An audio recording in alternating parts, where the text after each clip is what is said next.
inside out. What do people say about you when you leave the room? You are prepared. Or something. So prepared. What am I talking about? Hi. How are you guys? We like people in the front row. I know. Do you guys want to move down here? Because the panel's over here. Hi, how are you? Great, great. Did you want to move to I did, thank you. That place is hopping. Yeah. Yeah.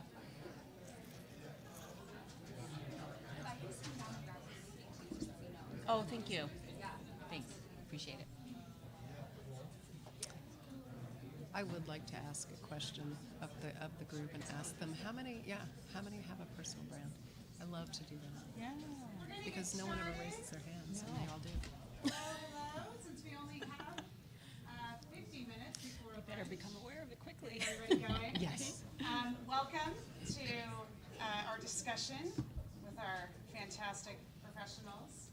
I am Rebecca Cooney, and I'm a clinical associate professor at Murrow College. 6 years now, I teach public relations and digital media primarily, and I'm also the director of the online MA in Strategic Communication program, and I'm a research associate on a grant with Dean Bruce Pickleton that focuses on pharmaceutical research with UW, WSU, University of Pittsburgh, among others. So today we're talking about personal brand. And so I'm going to let the panelists introduce themselves. It's going to be pretty much open forum. We've got some prompts that I will use if necessary to get the conversation going, but really we want you guys to ask questions and let us know what you're interested in with regard to personal brand. Okay, so go for it. Hi, everyone. Thanks for being here. My name's Renee Meddy, and I'm a coach, consultant, and trainer using mindfulness and body language to help people optimize their greatest human potential. My organization is called With Pause, and I'm hoping that I can add value to this wonderful panel.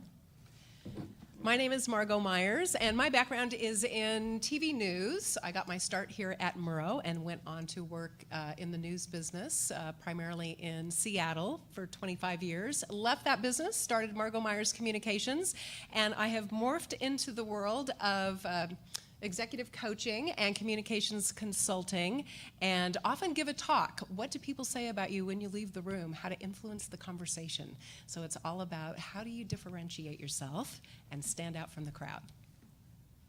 Good morning, I'm Park Howell. Honored to be here today. I'm a class of '84 grad. I've been in the advertising branding world for 35 years. I ran my own ad agency in Phoenix, Arizona for 20 years, pivoted away from that about 2.5 years ago, and now I focus solely on helping leaders live into their most powerful stories by understanding who they are, what they're about, and what their brand is to help them, all of us, rise above the noise out there. Great. Maybe we could start off with defining what is personal brand. What if we just start, do you guys know what we mean by personal brand? Go ahead. Anyone? So I define personal brand as what do you want to be known for? What is your personal brand? It's essentially how do you show up? And then once you define your strengths and values, what it is you want to be known for, how do you align your behaviors with that? How many of you here in the room have a personal brand? Okay, I see a few hands going up. But they're tentative hands. Tentative hands. Own Yeah, it. Everybody in this room has a personal brand. Every single one of you. And it's what people say about you when you leave the room. Think in terms of like a brand, a company brand. So if I was to show you a picture of the Nike swoosh, what would come to mind if you see the Nike swoosh? Any ideas? Shoes. Just do it. Michael Jordan, athlete, right?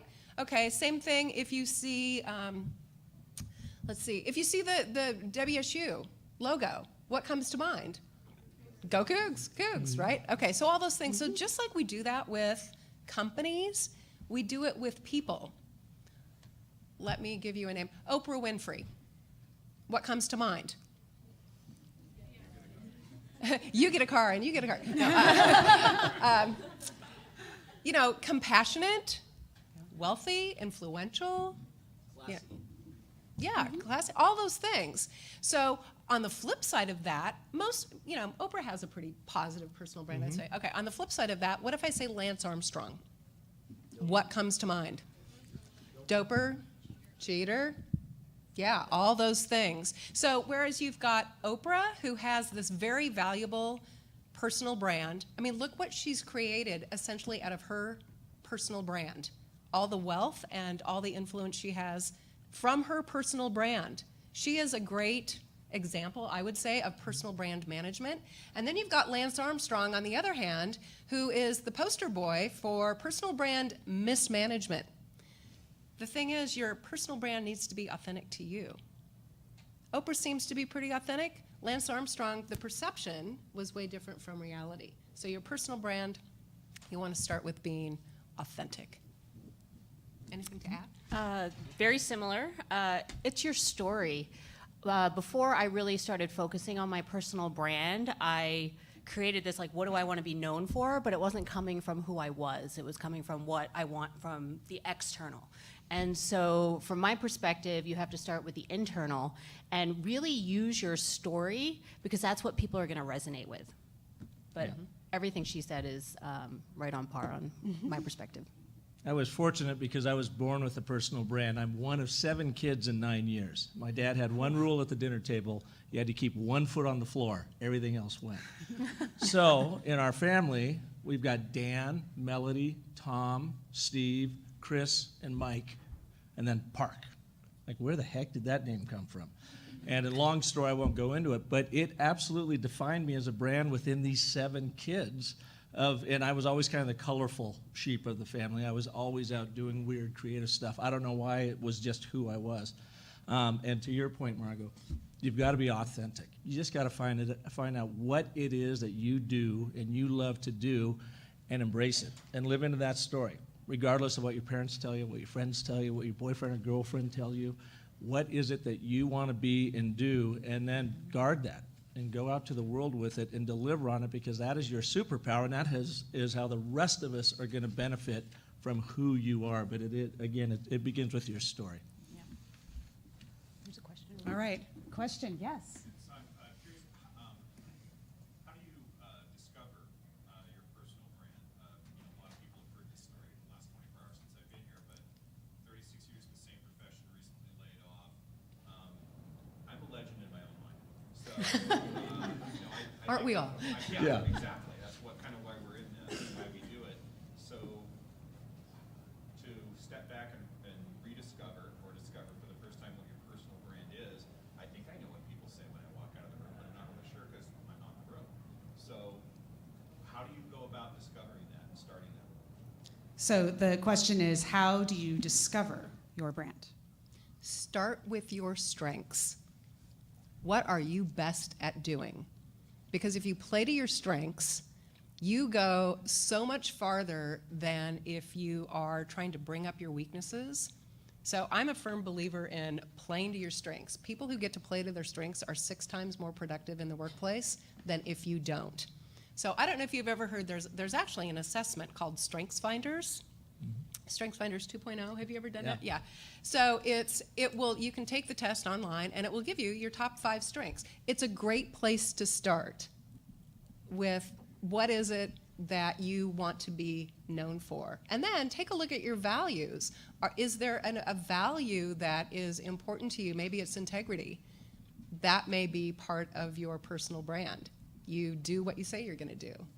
So that's a great place to start, is with your strengths and your values. And then the trick is, you can actually literally come up with a personal brand statement. I want to be known for being A, B, and C so that I can deliver X, Y, and Z. And then you can align your behavior to your personal brand statement to make sure that you're congruent with what you say you want to be known for. Does that help at all? Okay. Anything to add? What I've seen, experienced is it's not fiction. It's something that you have experienced. It is a moment in your life, often when you were very young. So really quick example, I was in North Dakota, Lake Lida. My grandpa and grandma and I was a little dude. And my grandma Mabel sat down to play the piano. And I thought she was sitting down to a cupboard. I didn't know what she was doing. Next thing she knows, she's knocking out the Darktown Strutter's Ball, and she is just cranking away. And I was a little kid. I was so blown away by that I said, I've got to learn how to play the piano. I did. And then I started writing music, and I came here, and as part of my degree, I got a degree in music composition and theory. And I use that all the time now in my work in story and story development. How does story work? I use all those same skills, but it all goes back to that moment when I was a little kid, Lake Lida in Minnesota. And when you first think about it, it seems like not a big deal, like this insignificant moment. And yet it has shaped one area of who I am and how I commit or how I project my personal brand. So look for those moments in your lives. And so many young faces here, they are way more recent for you than they are for us. But those moments that changed everything for you, where you started now finding your strength and what you were really into and started playing to that. I would also add a deep listening, listening internally. Oftentimes we take a lot of action and we do things based on the conditioning of the external world, whether what our parents want us to do or what we think other people want us to do, and really trying to strip back and really come from your heart of what you enjoy doing, but also what value you can offer to the world.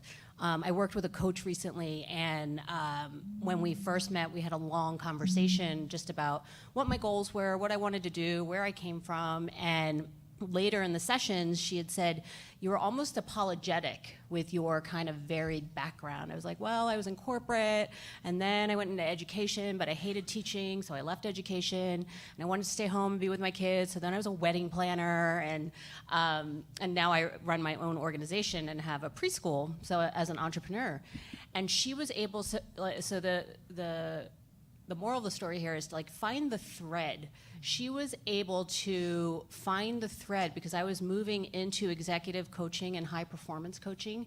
And she said, you were so apologetic about it. And she said, you've worked with people in the most critical times of their life with high emotion, because I was an emotional behavioral disorder special ed teacher as well in middle school, and then the wedding planning, and then I worked in corporate in the tech boom. And she said, you've worked with people in the most critical times of their life with high emotion, with general ease, and you bring that general ease to people. And I was floored. I was like, I did, And so find the thread in the things that seem maybe not so much connected, which all comes back to your story, right? And so just find that thread and find what you love to do and then how you want to contribute to the world. And you know what? And you're a great example of this. It's kind of hard to do it for yourself sometimes. Yes. Because unless you can, step back and take that 30,000-foot view, sometimes it can be hard to do it for yourself. Yeah, there is help. Question, go ahead. For a lot of us, obviously we'll be graduating soon, and we don't really have necessarily the confidence to just tell an employer about all of our strengths. So how do you suggest that we walk that fine line between, fully embracing our personal brand and not seeming overly confident or overly arrogant when going into our first job or interviews? So the question is, how do you walk that fine line between probably shameless self-promotion and developing that story? Brag is not a four-letter word. You can do it in such a way that you can still remain humble, and it really revolves around your story. And if there are examples of work that you've done here or a project that you've completed that was successful that you want to talk about, you can share that in a way through your tone of voice and your body language, and where you showed, maybe you come in, I was working with some of the students on the resumes, and it's showing the problem that you were solving or the challenge that you faced, what action did you take, and then what were the results? So whether they're quantifiable, you can also use that in terms of your story, and show confidently, here's what I did. We had a challenge, and we were able to put together a team, and whatever we did, and then here were the results, and we were able to bring this project to fruition, and we increased engagement by 35% or whatever it is. So you can turn that into a story, so it's not I do this, and it's more of your personal story. Self-awareness is a huge aspect of just coming from an authentic place. And I think that if you are truly authentic with both knowing your strengths and your weaknesses, right? So then you can become a little more objective about, I always use this example, when I was a teacher, principals or administration would come in and kind of observe how we're teaching. And when I started operating from a place of like really in it for the children versus like performing well for my administrators to come in, it didn't really matter because I was operating from here. And when you're really authentic, it's not going to matter so much what other people think. And especially as you're going out into the workforce, it's like you want to get the job, right? And then you want to do a really nice job, and then you want to keep the job.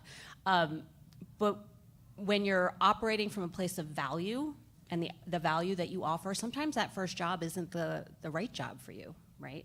And that's going to be okay because you're going to be really confident in what you have to offer and the type of organization you want to work with. I'm a big believer that character trumps credentials every time. So my guess of all of you sitting in this room, because you're sitting in this room, you probably have pretty decent resumes.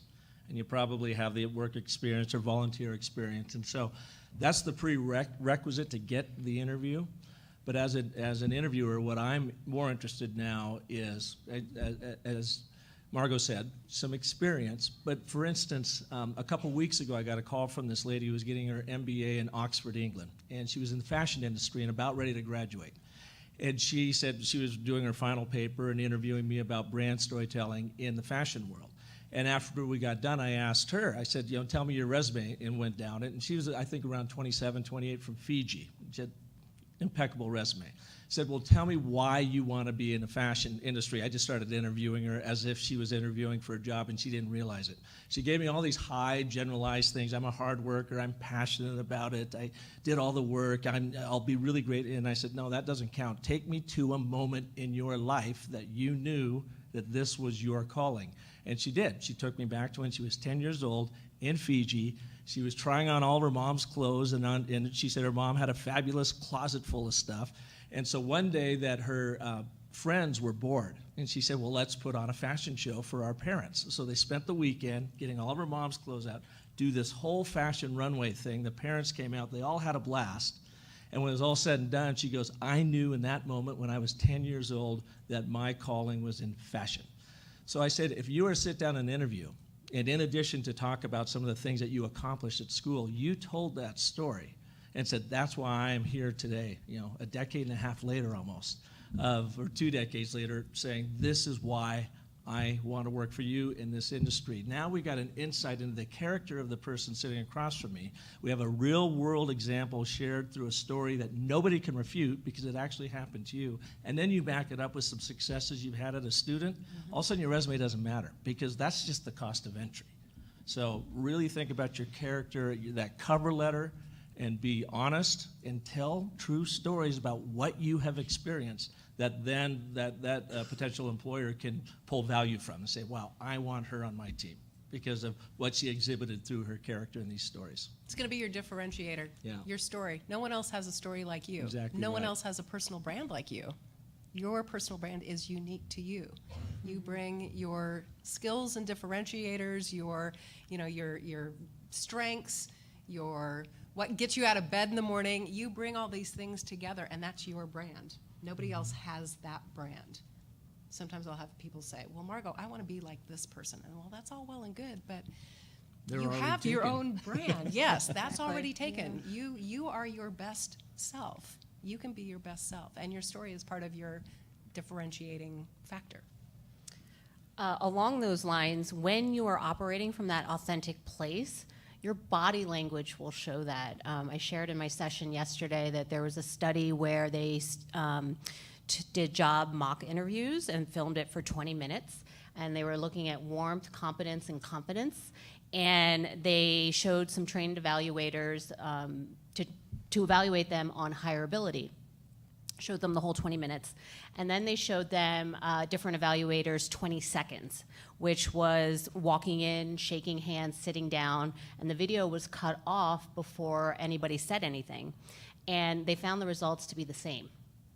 And so it kind of points to that what you say isn't as important necessarily in how you show up, because you can feel, and we all have imposter syndrome, insecurity. I mean, I still do.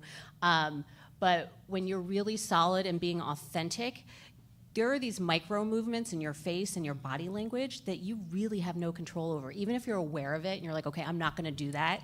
If you're saying, if I'm here like, oh, I'm so happy to be here, you know, you can tell that without even looking at me. You can close your eyes and you'll feel how I'm feeling to be here. And so it's really important to take the time and do the work to become authentic, and because that will show up. There's a No, go just ahead. one happen- there's a one of my coaches actually shared this with me. It's kind of stuck in neuro-linguistic programming, but it's a mandala. So imagine at the top it says, "I'm glad I'm here." On the next side down it says, "I'm glad you're here." At the bottom it's, "I know what I know," and then the last one on the other side is, "I care about you." So if you embody that, I'm glad I'm here. You know, I'm glad you're here. I know what I know. I have confidence in what I know, and then I care about you. You know, and if you can embody that in your body language, it makes a huge difference if you just keep that in the back of your mind in how you come across and how you show up. I love that. I've actually used that with some of my clients with presentation skills, and it's like, oh, I get it. And that genuine, authentic self that Renee is talking about really comes through. That's great. Catherine?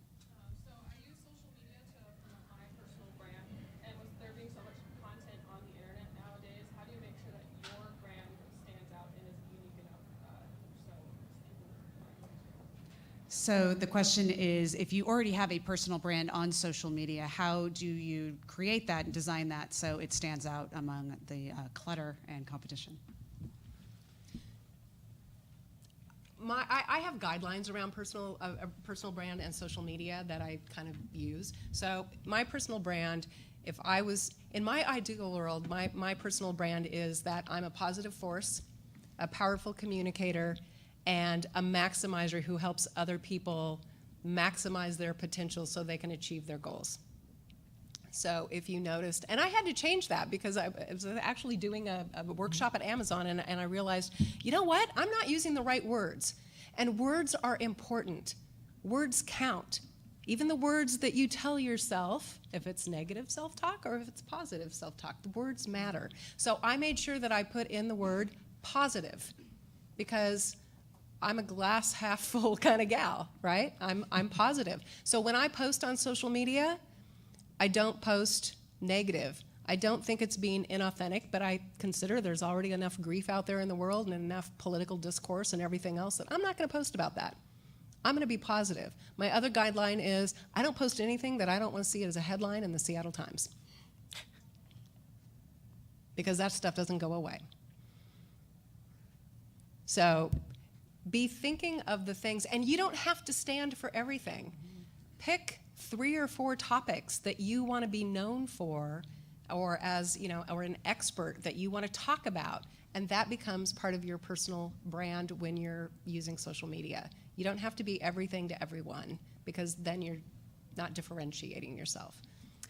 I think along those lines too is know who your audience is, or who you want your audience to be, because then you'll get really clear about your message, right?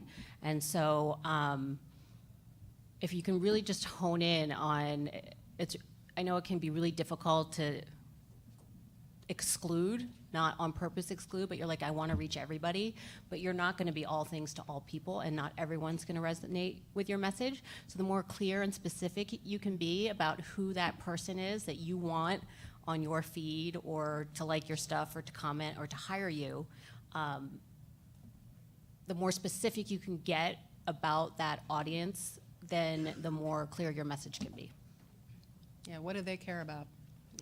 Yeah, ultimately adding value.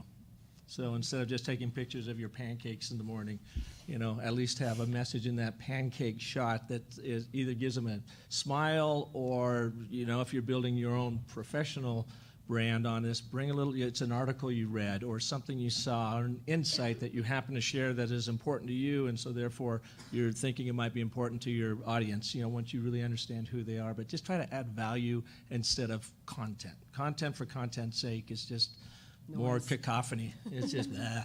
But bring value so that when I see you pop up, I go, oh, she usually has something interesting to share or say. What is it today? Okay. You and then you. Go ahead. Just out of curiosity, how do you fix a bad brand? The question is, how do you fix a bad brand? How do you fit from the inside out? You got to start to make sure that however it got bad, that they are able to fix it, they're willing to fix it, and then you got to spend a lot of time and a lot of effort in how you're not only storing it but delivering. That you have to just deliver day in and day out to see if you can't win those folks back. It is so hard to build a good reputation, and it is so easy to destroy it. If you were in my session yesterday, some of the science behind that, it takes 5 positive interactions to overcome 1 negative. So patience and trust. And sometimes too, a bad brand, defied bad brand. I'll give you an example. One of my coworkers, she worked at a TV station and she was behind the scenes and she wanted to be in front of the camera, and she had been an intern at that station. And so she was branded as an intern at the station, and they never gave her an opportunity. And so she was able to put together a tape, show what she could do. She went to one of the stations across the street and became a traffic reporter with huge success, huge social media following. And so sometimes it's really hard to overcome that tag, if you will. And so sometimes you have to be open to the idea that if they're not open to that, I can go somewhere else and be that person and be that. And sometimes you do have to change environment if they're not going to grow with you as your brand changes. So I use that as an example. Sometimes it's like they just were locked in, intern, we can't do anything else, and then she went across the street and was a star. Awesome. So Go ahead. I was just curious, so as you do grow as a person and you realize more of your interests and who you are, how do you see and do you see your personal brand changing, and how do you approach that? So the question is, as you grow and as you evolve, how do you see your personal brand changing?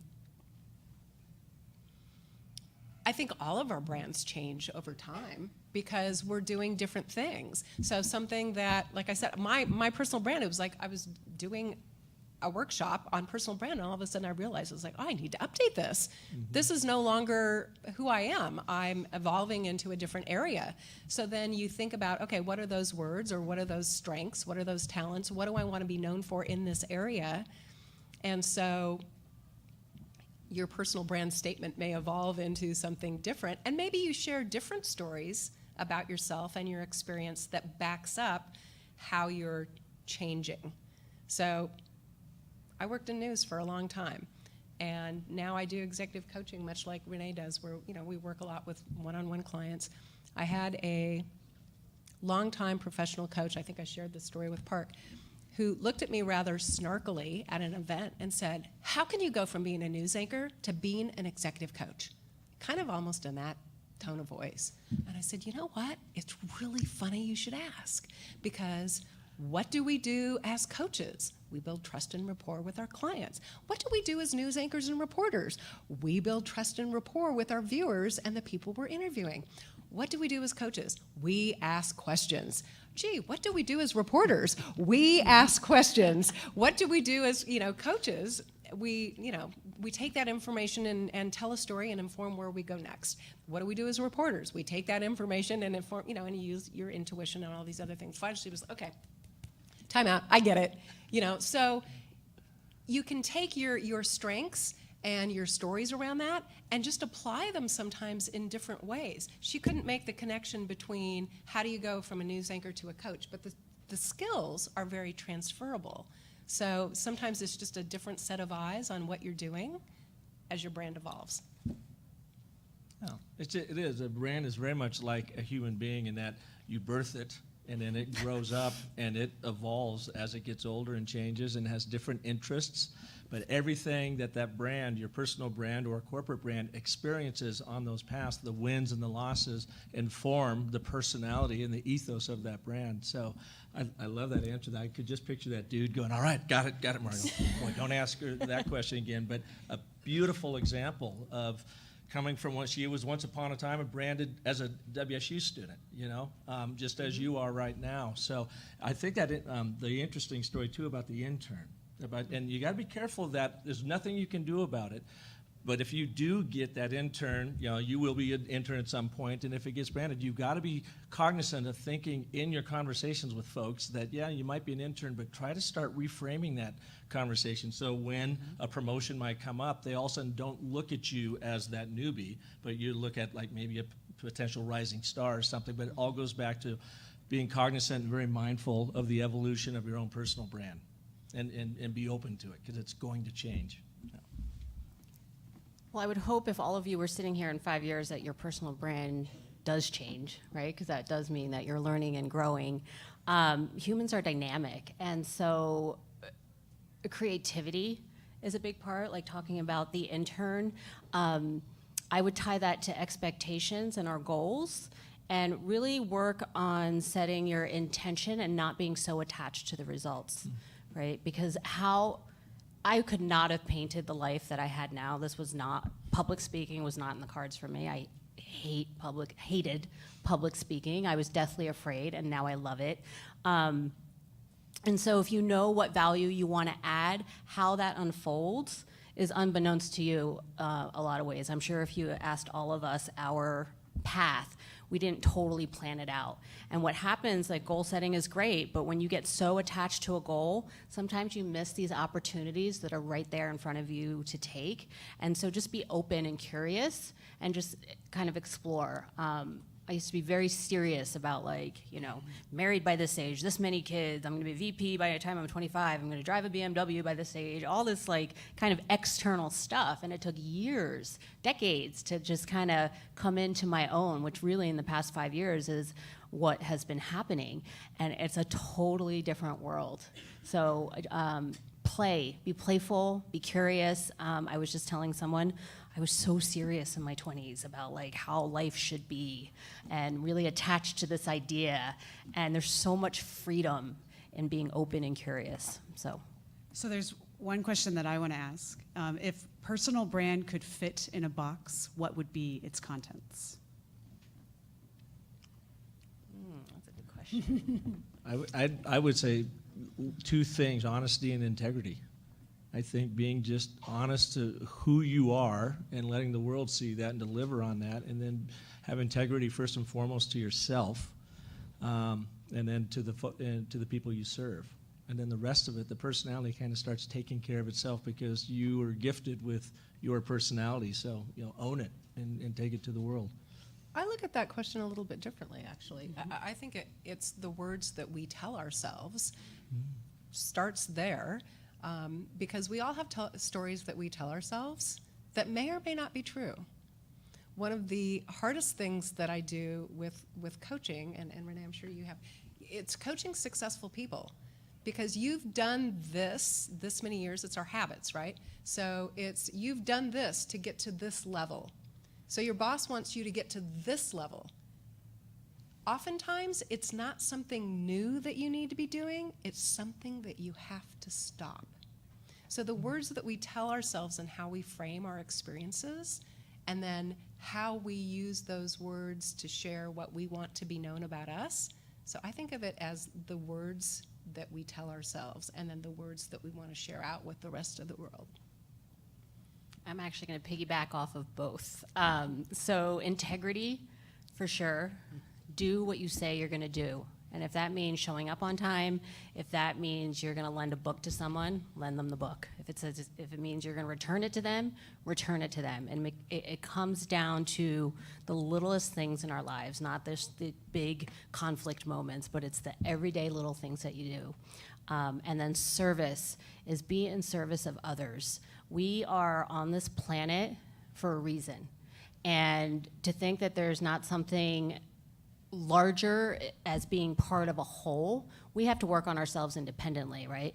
But I do a lot of work with people on our actions, whether you like it or not, have an impact on somebody else. There's a great Dr. Seuss book, The Little Bug That Went Hatchoo.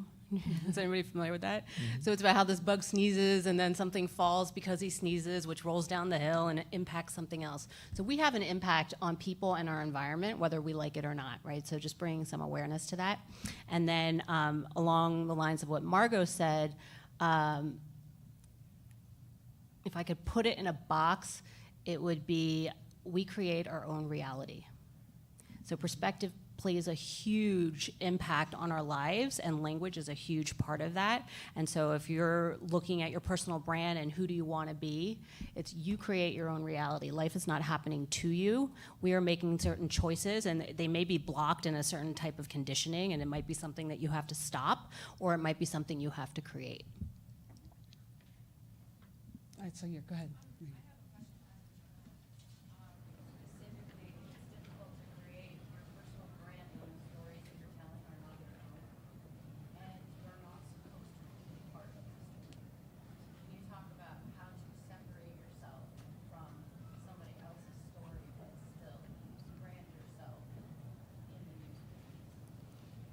Can you rephrase that for me, Margot?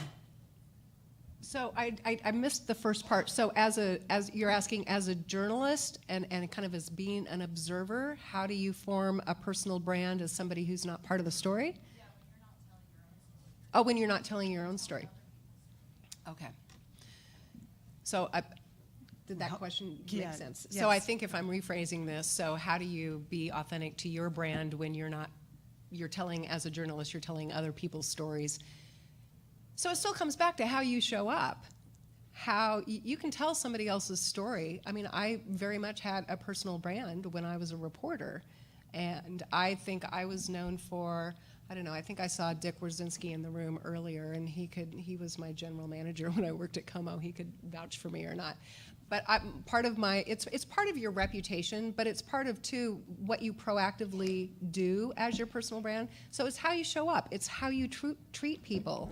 Or are you in service to others, even as a journalist? And how do you share their story? Do you have integrity? Do you say what do you do what you say you're going to do? So it's aligning your behaviors with what's important to you, which is, part of how I see your brand. And you can tell people's stories. One of the things that I happen to be really good at is turning around stories really quickly. So I would come in the afternoon for a shift, and they say, I'd come in at like 3, and they'd send me out on a story, and often it was a live lead because I could turn stuff around really quickly. And so that was part of my reputation, part of my brand. I could do that quickly. Does that make sense? Am I even close? So it's really in how you show up and sharing their stories. You can still tell their story and have your own separate brand. It's in how you do it. Anything to add? Well, I'm not a journalist, so I don't know how the journalist stuff works, but I imagine similar to when I was a wedding planner, like if you are not a political person, but you're reporting on political stories, or you're reporting on a variety of stories, but your personal brand is in sports, I would start moving your career towards reporting on those types of stories. When I was a wedding planner, I'm a little more left-brained than kind of the design aspect of things, but I was doing weddings for all kinds of people, and there were some really talented branded wedding planners that started only doing weddings that were more like punk oriented, or most of my clients were more left-brained, because as I started honing who my audience was, my messaging was a lot clearer, and then I was really working with people I wanted to work with. So hopefully that is helpful. It goes to your niche. You'll Yeah. develop a niche. What do you like to do? And if you're playing to your strengths, maybe you're an awesome political reporter, and you will become known for, she's this amazing political journalist. I think it comes down to patience and trust, right? I mean, I'm imagining most of you in this audience, when you go out and get your first job, that is not going to be the job that you're in for the rest of your life. If some of you might be fortunate to like know exactly what you want, but different experiences are going to happen, and you're going to kind of, the path is very circuitous. It is not a straight line, and so just being open to that. So how about 2 more questions? So go ahead. So first impressions are really important, obviously. So how do you make sure that your own personal brand like shows up in that first impression, and also in your appearance, because that's also like very important in the first impression kind of deal. So the question is, how do you impact the first impression with your own personal brand? First impressions, how much time do you think it takes to form a first impression? Those of you in my session yesterday should know this. Okay, and the answer is? Immediately. It's like literally like 0.7 of a second. And as much as we don't like to think this happens, we do it because we're all human and we form judgments. It's visual. So a lot of it is, how we look, how we carry ourselves. It's those micro expressions on our face. How's your handshake? Do you have that limp dish rag handshake, or do you have a firm, confident handshake? There's nothing that drives me crazier than, it's like, or somebody tries to crush my hand. That's the other thing. So how's your handshake? Do you have a smile on your face? Are you sitting up straight? Are you standing up straight? How do you hold yourself? So it's just it starts with self-awareness. How do I, you may practice with your roommate or something. Let's practice, shaking hands so that I can do that well. And then smiling. Smiling essentially tells our reptilian brain, our amygdala, that you're a friend, not a foe. So if you smile, it also tells your brain that it's not that bad. So if you're nervous, it kind of helps break the ice. So if you smile and you have a firm handshake and you're standing up straight, that's going to go a long ways to making a great first impression. Literally, how you hold your body, if there's one thing for you to know, it's how you hold your body informs your brain that you are that. And so if you stand up or sit up and you are, if you're slouching and you're kind of like, you're going to feel But if you sit up straight or stand up straight and you hold your head up and you smile, you are going to feel more confident because just the physical act of how you hold your body tells your brain that you are that. So know that going in, and you will form a great first impression. And just a little factoid, smile can be seen from 300 feet away. Another thing about first impressions is just what we've been talking about is showing up authentically. And that is not when you go in for an interview to be authentic in the room, right? This idea that I talked about around that there's us and then there's the greater whole. So I run a preschool in Seattle, and I live in the neighborhood where the preschool is, which a lot of people won't do, but I like being part of the community. And when you show up authentically, you need to show up in all areas of your life authentically, not just at work, right? And so it's really hard and really draining if you're going to show up as one person at work and another person in your personal life, right? So as I do admissions and enrollment, people walk through the door all the time for tours, right? But if I'm flipping people off on the road and they walk in and I'm like, oh shoot, I just flipped her off on the road, right? And so really, I mean, there's the self-awareness piece, but it's showing up every day inside and out. And so it is a lot of that inner, deeper work that we have to do, but to show up authentically in all areas of life, because that's gonna impact your first impression. Because you think your first impression might be at the table at the interview, but they saw might you have seen you coming, right? And if you're looking down on your phone, that's a low power thing. So they've already had their first impression. It's not right when they see you here is when you think it was. They may have seen you standing in line or not being so nice to the barista or wherever. You never know where you're going to see people. Always treat the receptionist Oh yeah, everybody. with manners, because sometimes the receptionist, if they're hiring, they will ask the receptionist, how did this person treat you? And if you were nasty, you won't get the job. So how you show up, be consistent in your brand and how you show up with everybody. Your conduct matters. And one other trick that I learned from a documentarian by the name of Peter Bick, and he makes movies about global change, climate change, global crises. So he says, I often go in and I either have to sell the idea to a producer, or he's talking to a group, and that group could be very derisive towards him. And he said, when I get nervous, as you will when you go in for interviews, because you think everything's at stake, but no, you've still got the rest of your life. When you get nervous, whether it's an interview or if you have to speak in front of anybody, what you will, it just means that now you are being ego-driven. You're worried about yourself and how you're coming across. If you could flip that, and you can, it wells up, you feel it, you go, okay, this is about me, I got to change it and make it about my audience. So when you go into that interview, it's about being in service to that audience and what ultimately you can bring to that organization so that they're going to be better the moment they hire you. But you think about them and not about you, and it's amazing how your nerves start going away. Because all of a sudden your ego gets put on check and you go, oh, I got to be for this person, it's not all about me. Oh, go ahead. Oh, just one quick thing along those lines. When I said that I was deathly afraid of public speaking, and people over the years have asked me, how did you overcome that? My message became greater than me. Yeah. When I wanted to spread the word about mindfulness and body language and how we have choice in our lives, all of a sudden it didn't matter what I looked like. It didn't matter, how well I was speaking. It was almost like the message was, I was just a vehicle to get the message out there. And that made it so much easier just to speak in front of 5 people, 1,000 people, however many people were in front of me. Yeah, So- it's not about you. It's about your message. Yeah. So we have just 5 minutes before lunch, so I thought maybe some parting words, and then I'm sure the panelists, as we're all milling to get to food, will be willing to have after conversations. So any parting words?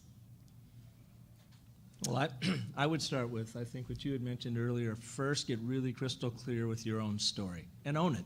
I mean, really, really own it, despite how many people in your life with all the best of intentions might say, really, how can you make a living at that? Is that really what you want to do? I mean, go for it. And then tell your story over and over again to yourself in all the most positive ways.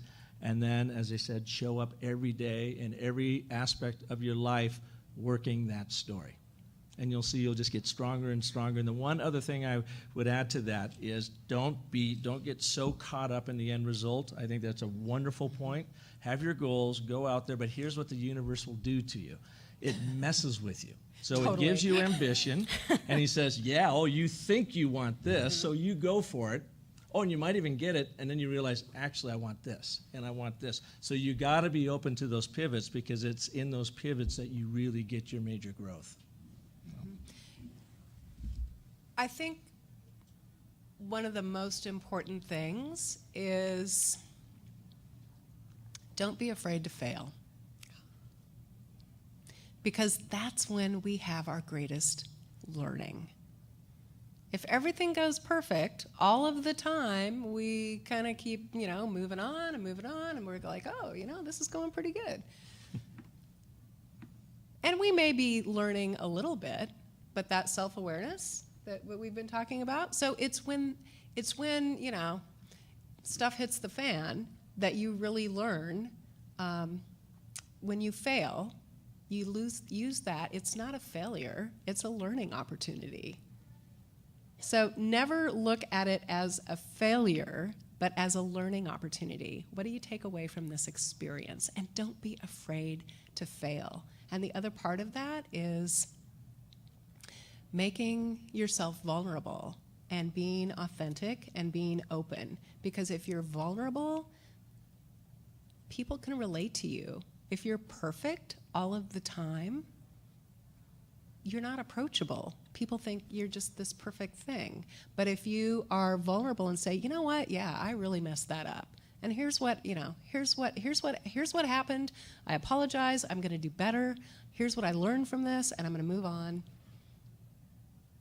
People will relate to you. It will help your relationships, and you'll have that authentic brand. So those were my two. Almost Mine exactly. So that, and I'm feeling the pressure to have like something new that I can impart on you. I would say just be open to other perspectives. because you don't know what you don't know. And if you can be open to other perspectives, you might see a connection somewhere. Oftentimes, I'll always say when people are polar opposites, if you strip everything back, you're actually really on the same plane. And so just being open to perspective, I think, will take you far. All right. Thank you, panelists. Thank you for being a great Yeah, thank audience you. and asking great questions.